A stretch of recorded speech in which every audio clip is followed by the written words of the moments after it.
This is the recently launched MG Comet EV. We shall be testing it for its performance while also finding out its real-world driving range. But before that, a little background of what this car actually is. MG Motors has launched this Comet EV in India, bringing in a very differently styled electric vehicle. It's not a concept, but an actual production car which is different from the hatchbacks we are used to. It's a two-door car but a four-seater and with a lot of quirky bits. We had earlier told you about its top 5 things, and this time around we shall delve into its finer details. So, starting with its design, I must say wherever we took it, it grabbed everyone's attention. Some found it to be cute, some thought it is weird, but it's definitely eye-catching. This fluorescent green and black dual-tone version helps in attracting a person who is now amazed by the size of this tall boy EV. To give you a perspective, it's even smaller than a Tata Nano. And then there's its radical styling, which might not appeal to everyone, but makes it extraordinary.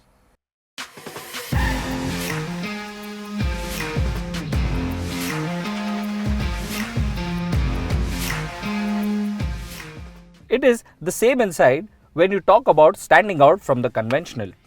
In fact, its design and layout is exceptional with good quality of materials used inside. The fit and finish is good with no scratchy plastics. I like the bright grey and white accents with piano black to add to the contrast. In fact, everything looks premium and is good to touch. The two-spoke steering feels nice and plush. It has some Mach buttons, but otherwise the controls give the vibes of the Apple iPod, which I like. The two screens are nicely put together as one piece. The one for the instrument cluster on the left side shows up trip meter along with the RPM. Then there's even the power mode, which shows how much voltage is being taken up. On the right side of the screen, it shows which drive mode you are in and then your speed and range along with the odometer. Not very large fonts, but still readable and provide good enough information.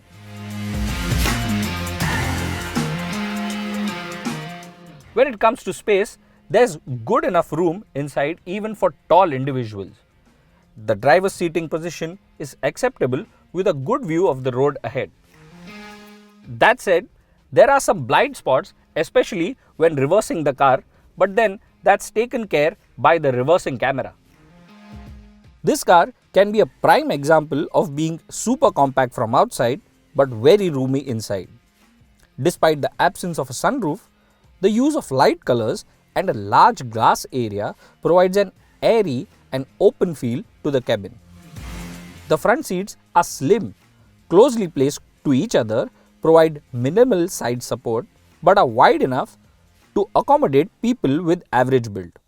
The taller ones will complain about under-thigh support and healthy ones about the seats being narrow.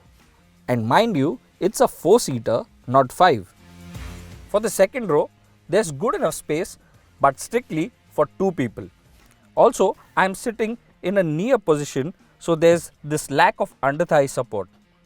And getting out is a tedious task, which would be okay for kids, but senior citizens, we don't recommend it.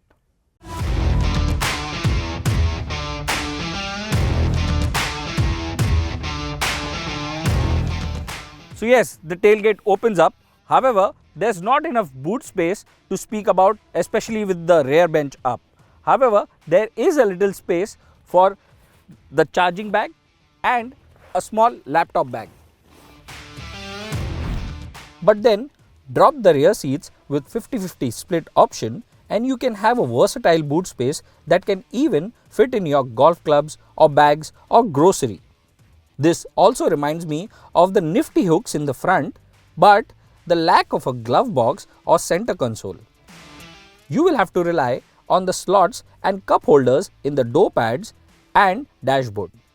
Another thing owners will have to live with is that the air conditioner doesn't show the temperature to be set in Celsius, but has levels like low, L1, L2, L3, L4 and high.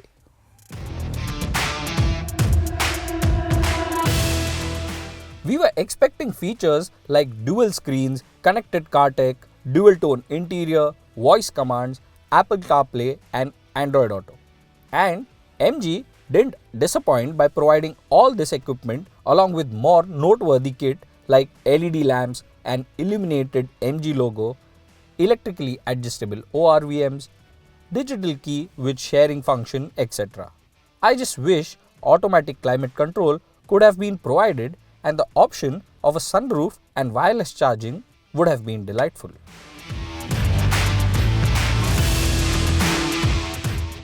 The safety suite includes dual airbags, ABS with EBD, rear parking sensors with reversing camera, speed and impact sensing door auto lock function, etc.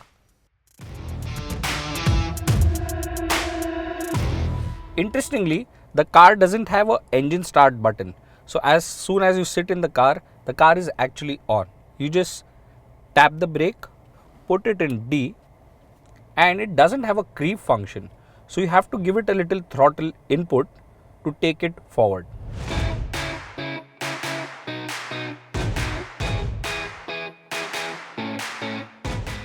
It gets a 17.3 kWh battery paired to a 41 bhp motor making 110 Nm of torque.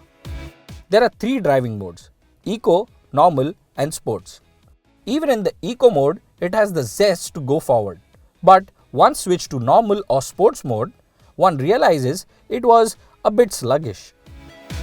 Also limited to 85 kmph. Still, the speed build-up remained linear and smooth.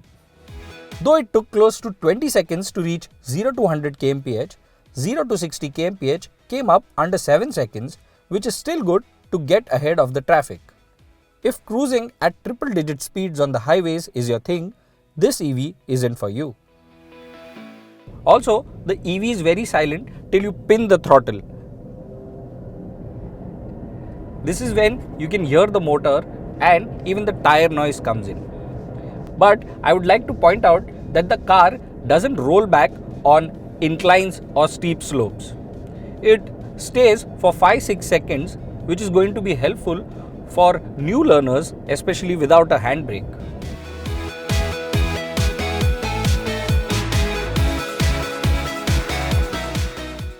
On its ride and handling part, the suspension, despite not having a long travel, feels quite absorbent. It is indeed compliant at city speeds over small rough patches of the road, drain covers, speed bumps, etc. that we faced. At higher speeds and over bad surfaces, the ride feels harsh with jolts being heard inside. But it's not meant to do that in the first place. Drive sanely and the not so high ground clearance paired with short wheelbase will be good enough to clear most bad sections, potholes, etc. effortlessly. On the braking front, there's enough pedal feel with it being gradual and predictable. It still felt nervous under sudden braking but did its job fine. The steering isn't bad despite 3 turns lock to lock. And then the turning radius is tight, making U-turns very easy. Also, the compact footprint makes the car easy to dart into gaps, or basically playing Tetris in traffic is going to be fun. The steering, despite being light, also weighs up as the car gains speed. But then also remember, driving it enthusiastically around corners will make you feel nervous due to the high center of gravity, soft suspension, short wheelbase, small 12-inch wheels and skinny tires.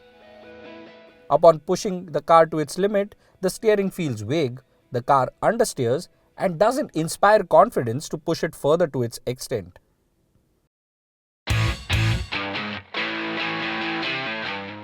For finding out the real-world driving range, we charged the car completely till 100% and drove it till the battery completely depleted. We did this on a designated testing route and at the start it showed 200 kilometers of driving range. One more thing we notice is that even when you change the mode from eco to normal to sports, the range doesn't change. There are 3 settings of regen: heavy, normal and light. With everything set to normal, we managed to get 191 km of actual driving range as against the claimed range of 230 km. This mileage is good for a city car, also dependable and reliable for showing consistent drop on the instrument cluster. Unfortunately, it doesn't get fast charging, and topping it up using a 3.3 kW home charger is going to be testing your patience if you charge it from 0 to 100%. After all, the Comet takes 7 hours for this and 5 hours to juice up from 10 to 80%.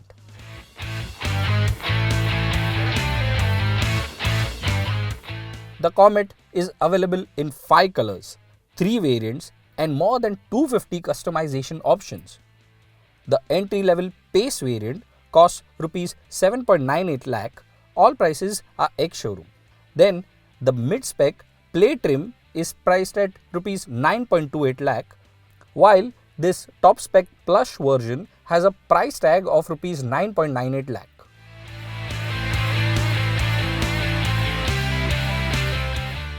The MG Comet is an oddball proposition for people wanting to transition to electric vehicles from petrol or diesel ones.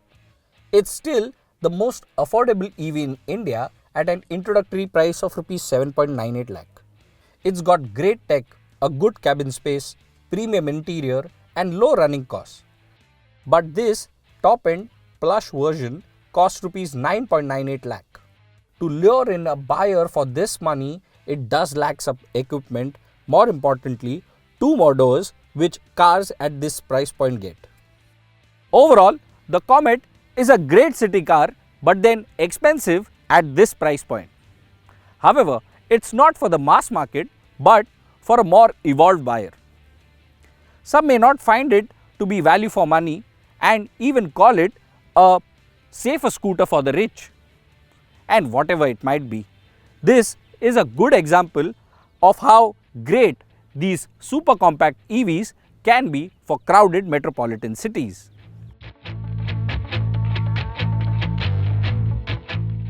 And we are not done yet. Well, if you think you need a proper hatchback with 4 doors and the benefits of an EV, the other affordable option you have is the Tata Tiago EV. Before the MG Comet was launched, the Tata Tiago was the most affordable EV one could buy in India. From a real-world test, we ascertained that it is still a value for money product with a sub 10 lakh rupees starting price. Again, about 200 km of range is good enough for the city runabouts with very cheap running costs to the tune of Rs 1 per kilometer. Another good option if you are planning to adopt to an entry-level electric car. For more such videos, press the like button and hit the bell icon to never miss a notification from us. Also, if you haven't already, please subscribe to our channel.